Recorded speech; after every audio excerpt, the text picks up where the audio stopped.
Danas je 24.11.2019. godine, godina na izmaku i samo sam došao da snimim, da sugrađani vide ušće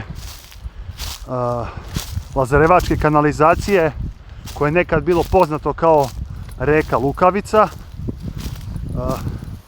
Ne znam da li je neko od sugrađana bio nekad ovdje. Smrad je nepodnošljiv i evo kako se reka Lukavica bez ikakve prerade malte ne uliva u reku Kolubaru.